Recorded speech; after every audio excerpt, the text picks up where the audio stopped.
Are you a Windows user that wants to streamline the way your system works? Or maybe you're coming from Mac OS or Linux and you want to bring some of the features commonly found on those systems over to Windows. This is a video for you. Let's get started. Before we get into the meat of the video, we want to take a precaution, and that means taking a system restore point in Windows. So if something goes wrong unpredictably, then we have the option of at least rolling back to a working system. On your screen, you'll see the Microsoft page that shows the recovery options and how to perform them for Windows 11, 10, and 8.1. This video is going to focus on Windows 11, so let's get into the first tip. You've seen it on my channel before, and I'm going to keep bringing it up until we raise recognition for this great tool.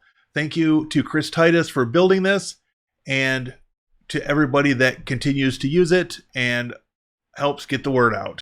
The Windows Utility allows you to make tweaks, install software, and even make a custom Windows ISO for your system.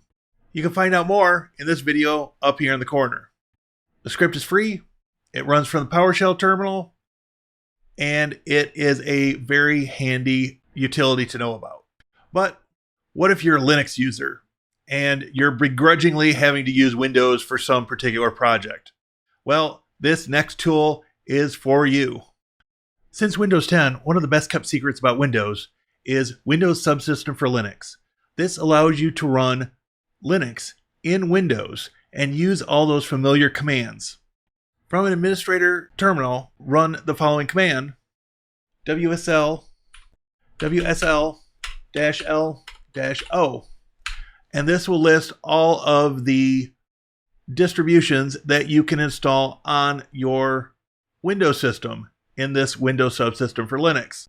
To install a distribution, you can say WSL-install-D, and then the name of the distribution. And we're going to say, and that was my fault, you actually need /install, / for the distribution. And it's going to go ahead and install Debian, and then you'll be able to run Debian right from Windows. Very handy to be able to run some of those commands that are not native to Windows.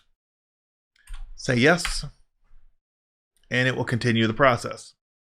And at the end of that, you receive the message: operation is successful, changes will not be effective until the system is rebooted. And if I ran this on this particular machine, since it's a VM, it would fail. But on a normal system, everything would work just fine. It would take a reboot, and then it would come up, and you'd be able to launch Debian. On this machine, since I don't have nested virtualization enabled, I'm not able to show that part, but we can look at that in a future video.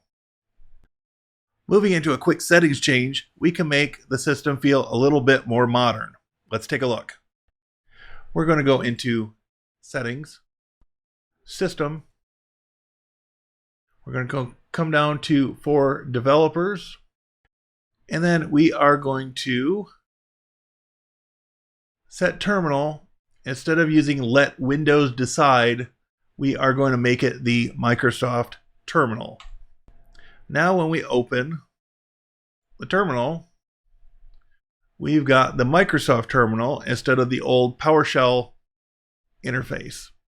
This gives us the options to select different things from the menu, as well as doing some customizing that you might commonly find on other systems. While we're in PowerShell mode, let's talk about installing software from the terminal. Winget is the Windows package manager, and it mimics in many ways the package managers that you might have seen previously on Linux. So for instance, if we type winget search Firefox, it's going to bring back a list of versions of Firefox that we can install. Clear our screen. And then if we wanted to install Firefox, we could say winget install mozilla.firefox. Hit enter. And in just a moment or two, we will have a fresh copy of Mozilla Firefox on our desktop. And just like that, we're installed. We're off to the races. But if you want to take your power user status to the next level, let's talk about GodMode. Yes, in fact, there is a special mode. It's not really a mode, but hey, that's what they call it. There's a special option in Windows that enables a bunch of features that are not turned on by default anymore. And collectively, they call this GodMode. To do this, all you do is add a new folder on the desktop and you give it a special name. And I will have that listed down in the description because it's too long to try to read out. You might see it on the screen too. So we'll rename this folder. And that looks right. And so you'll get this funny looking folder. And when you open it up, it doesn't include things that you would normally see. But it gives you a bunch of options, either things that are not enabled by default anymore, or there's shortcuts to get to them very quickly. So for instance, if we wanted to manage Windows credentials, we can just double click on this option here, and it will take us into the old control panel and let us get right at that particular option. We can scroll through the list and we can see several other things that were part of the old control panel that are no longer easily available or not in the same form. A lot of ease of use things, File Explorer options, file history, fonts, all the things that you might want to have access to. Now that you might have a little bit of a superiority complex, let's bring things back down a couple of notches. We're going to bring back the proper right-click context menu. We're going to go to Settings, Apps, Installed Apps. We're going to search for Notepad. Click the ellipse. Advanced Options. We're going to come down here and we're going to say Reset. All right, and if that worked, when we come in here, we should now have a proper, let's try this. We should have a proper option to add a new text document. For some reason, they've got it hidden, but this is useful. But wait, there's more. We've got a start menu tip that might help you out. This one's kind of simple, but I just recently found out about it. Let's take a look. If you click on your start menu, go to All Apps, pick a letter of the alphabet, and it'll bring up the whole alphabet. Any of the bolded characters are sections that have programs. And if we select, let's say T, it'll jump us right to T. Only thing there is terminal, but you can see where this might in fact be useful in some cases. I just think it's interesting because I just learned about it after all these years running Windows 10 and 11. If you're like me and you use a lot of virtual machines, this next tip might just be for you. By default, Windows does not do a very good job of scheduling when Windows Defender is going to run tasks. So we can remedy that. We're going to go to the Start menu. We're going to search Task Scheduler, and we're going to open that up. All right. And we're going to dig in this just a little bit. So let's make this a little wider. And so what we want to do is we want to come into Microsoft, Windows, scroll down, Windows Defender, and there are 4 options here.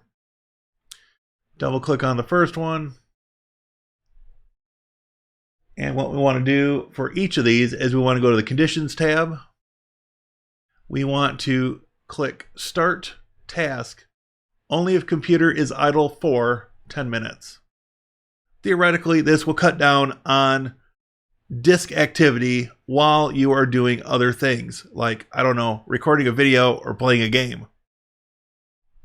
Say OK, and repeat the process for the other three options. And that should help out your disk performance. But hey, there are more. If you are like me, and a lot of people I know, you might like to use keyboard shortcuts rather than grabbing for that mouse or trackball every time you need to launch a program. And there's a built-in shortcut that you can use in Windows. If you do Windows and the number 1, it's going to launch Firefox. If you do Windows and number 2, it should launch Chromium. So the idea here is that to the right of the Start menu, you can ignore Task View. The first application is going to be Windows and 1. The second application will be Windows and 2, and so on. Now, if you change the order that the applications are in, it's also going to change the shortcut. So keep that in mind. Let's talk privacy for just a moment. This is a hot topic for everybody these days, and there are a couple of settings that you want to change on a fresh Windows install just to protect yourself from whatever nefarious things Microsoft might be doing in the background. Let's take a look. We're going to go into Settings, Privacy and Security, Activity History, and as you can see right here, Activity History is turned off. Now, there are a couple of settings you want to look for. One is called Store My Activity History on this device. And the other one is called Send My Activity History to Microsoft. Both of those are a little bit scary, but Microsoft absolutely does not in any way, shape, or form need your activity history on your computer sent to them. We all know that they're probably training AI models and they don't need your data. After all, this is your computer, right? All right, next up we've got something that's a little bit simpler and a little more accessible for everybody. This is called the Windhawk Utility. What this does is give you a marketplace for Windows customizations. Let's download it and take a look.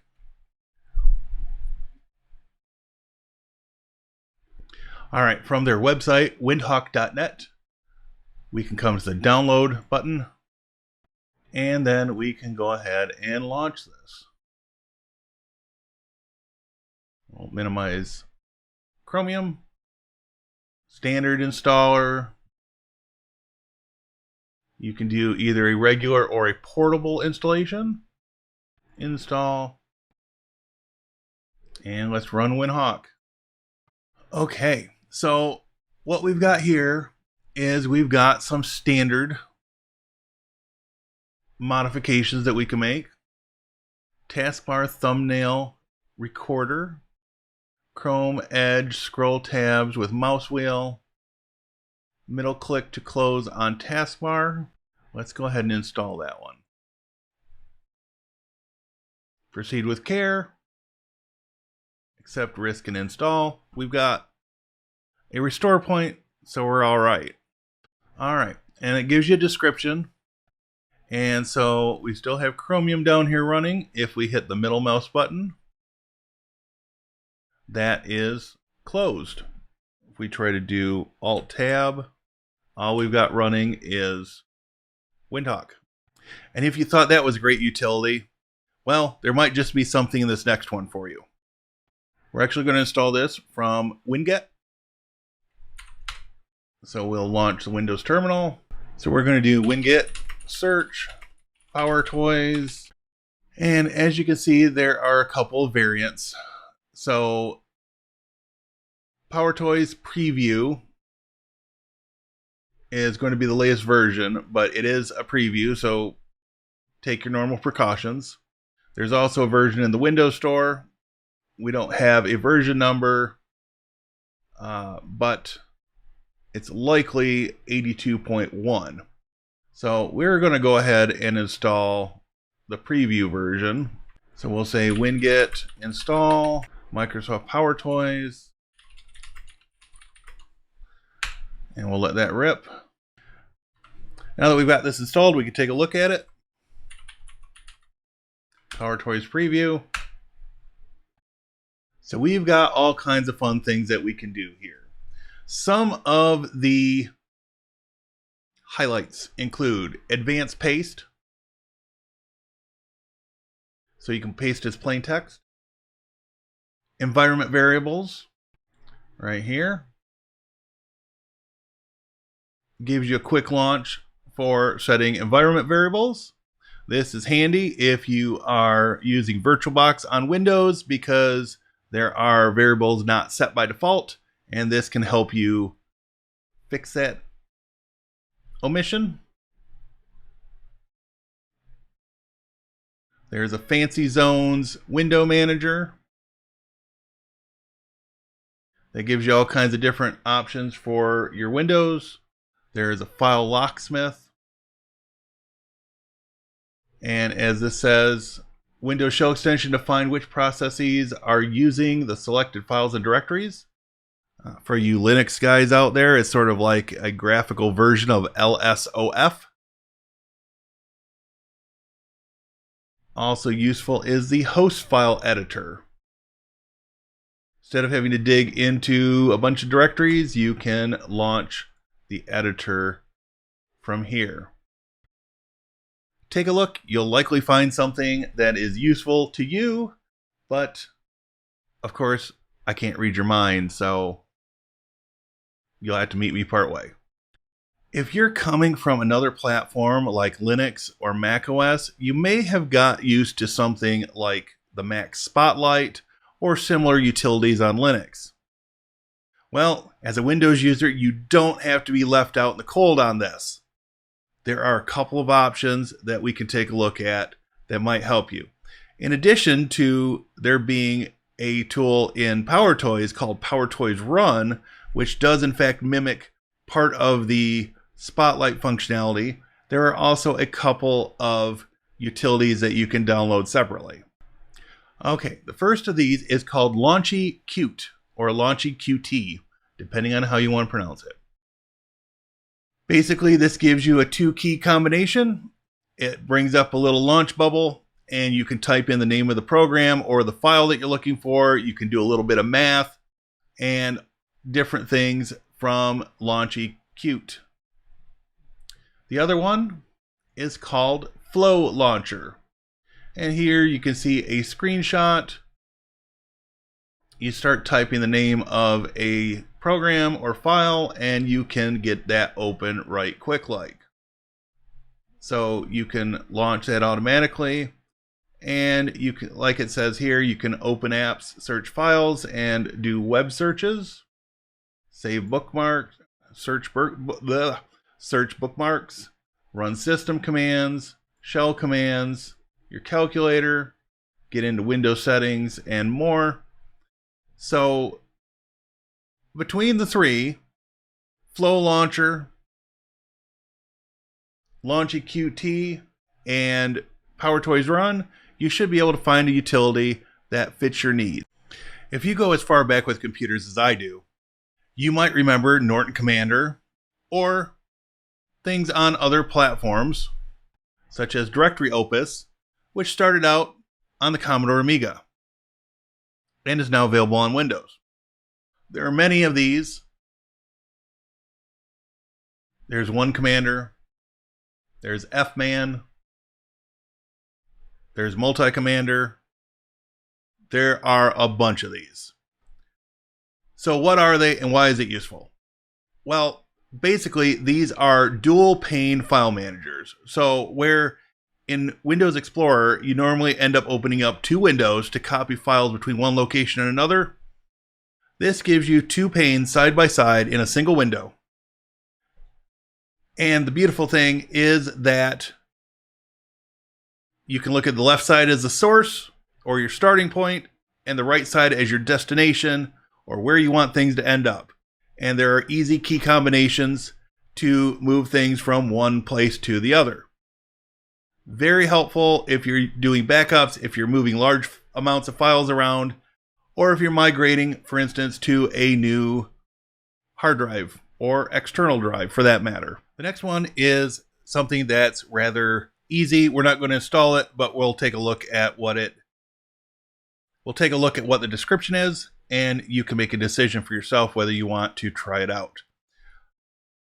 And that is called Lively Wallpaper. So as you can see, you can get it from the Microsoft Store. Well, we're going to look at Lively Wallpaper by Rox Danister. And so what this is, it says right up here, animated wallpapers bring your desktop to life. Now, the caveat with this is changing from a static image to an animated wallpaper, even a slow-moving animated wallpaper, is going to use additional resources. If you're a gamer, or you're doing something super intensive, you may not want to add to the load on your system.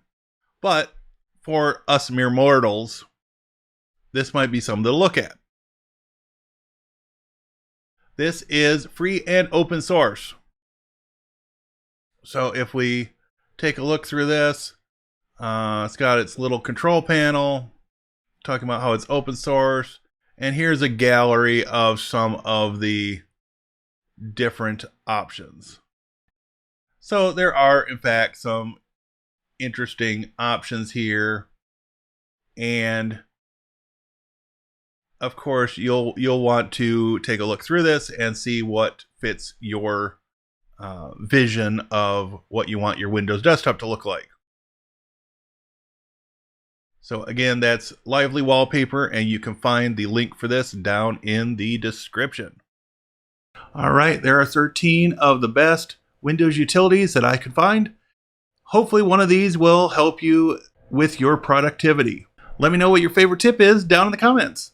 And if you're looking for another video, the one that's shown on your screen is the one that I handpicked for you to watch next.